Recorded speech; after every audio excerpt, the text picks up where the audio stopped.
શ્રી ગણેશાય નમઃ. જય શ્રી કૃષ્ણ મિત્રો. અષાઢ માસના કૃષ્ણ પક્ષની એકાદશીનું નામ કામિકા એકાદશી છે. આ એકાદશીની કથા સાંભળવા માત્રથી વાજપેયી યજ્ઞનું ફળ મળે છે. કામિકા એકાદશી વ્રતમાં શંખ, ચક્ર, ગદાધારી વિષ્ણુ ભગવાનની પૂજા થાય છે. જે મનુષ્ય આ 11ના દિવસે વ્રત કરીને ભક્તિપૂર્વક તુલસીદળ ભગવાન વિષ્ણુને અર્પણ કરે છે તેઓ આ સંસારના સમસ્ત પાપોથી દૂર રહે છે.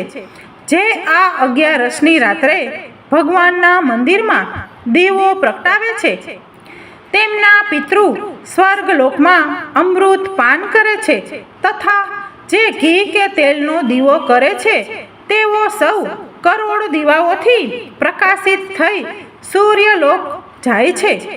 કામિકા એકાદશી વ્રતનું મહત્વ જાણીશું.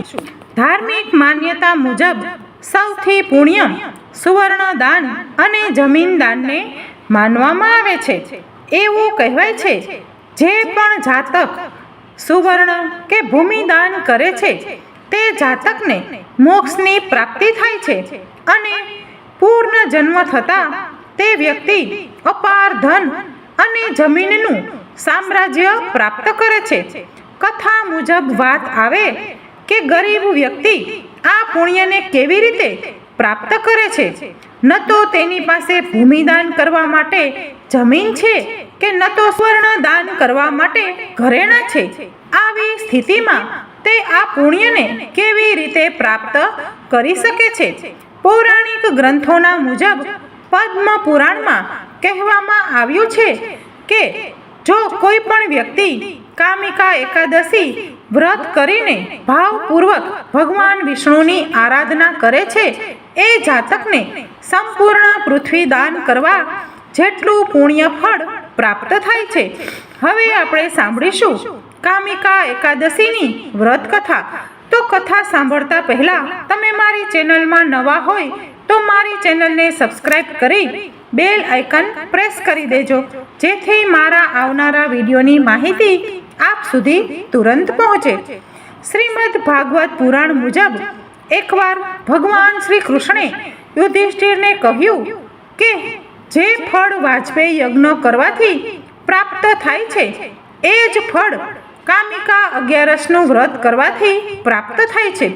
કામિકા એકાદશીના વિષયમાં કહેવાય છે કે જે વ્યક્તિ આ દિવસે વ્રત કરીને ભગવાન વિષ્ણુની પૂજા અર્ચનામાં મન લગાવે છે તેના બધા પાપ મટી જાય છે અને વ્યક્તિ ઉત્તમ લોકમાં સ્થાન પ્રાપ્ત કરવા યોગ્ય બની જાય છે.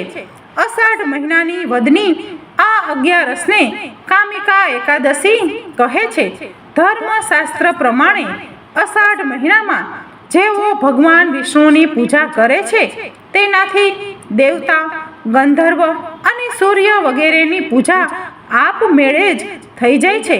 કામિકા 11ના વ્રતની મહિમા સ્વયં ભગવાન બ્રહ્માજીએ નારદને બતાવી હતી. તે પ્રમાણે કામિકા 11ના વ્રતથી જીવ કુયોનિમાંથી પ્રાપ્ત નથી થતો.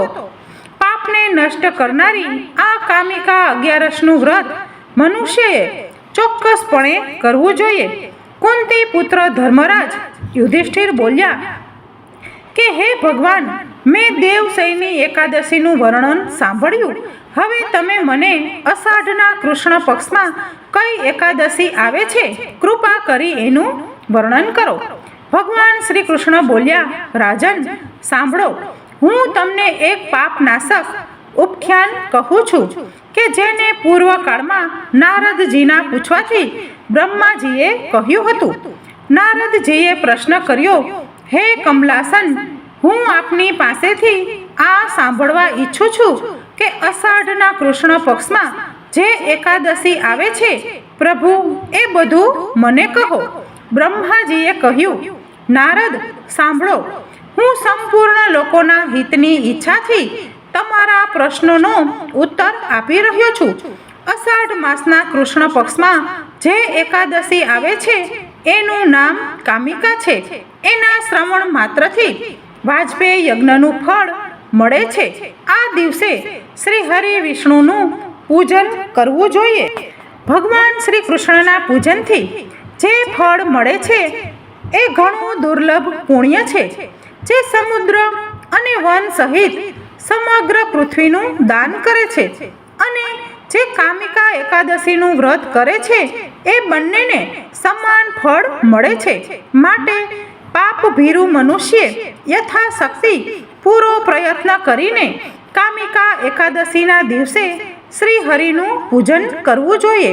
જે પાપરૂપી કીચડથી ભરેલ સંસાર સમુદ્રમાં ડૂબી રહ્યા છે એમનો ઉદ્ધાર કરવા માટે કામિકા એકાદશીનું વ્રત સૌથી ઉત્તમ છે.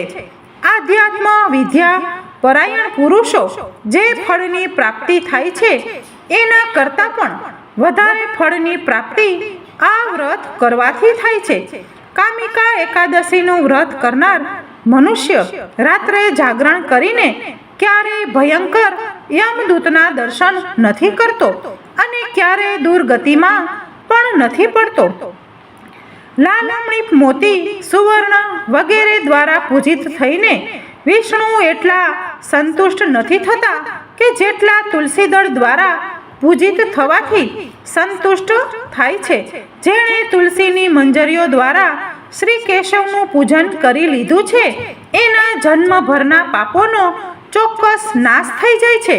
ભગવાન શ્રી કૃષ્ણ કહે છે કે હે યુધિષ્ઠિર, આ તમારી સમક્ષ મેં કામિકા એકાદશીના મહિમાનું વર્ણન કર્યું. આ એકાદશી બધા પાતકોનું હરણ કરનારી છે. આથી મનુષ્યોએ આનું વ્રત અવશ્ય કરવું જોઈએ. આ સ્વર્ગલોક અને મહાપુણ્ય ફળ પ્રદાન કરનારી છે. જે મનુષ્ય શ્રદ્ધા સાથે આનું મહત્વ સાંભળે છે એ બધા પાપોથી મુક્ત થઈને શ્રી વિષ્ણુ લોકમાં જાય છે. જે મનુષ્ય એકાદશીના દિવસે ભગવાન સામે દીપ પ્રગટાવે છે તેમના પિતૃ સ્વર્ગ લોકમાં સુધાનું પાન કરે છે.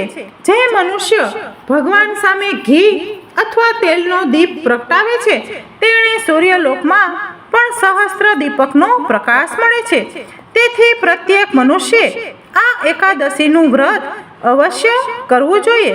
તો મિત્રો, તમને મારો વિડીયો ગમ્યો હોય તો લાઈક અને તમારા મિત્રો સાથે શેર કરી દેજો. જય શ્રી કૃષ્ણ.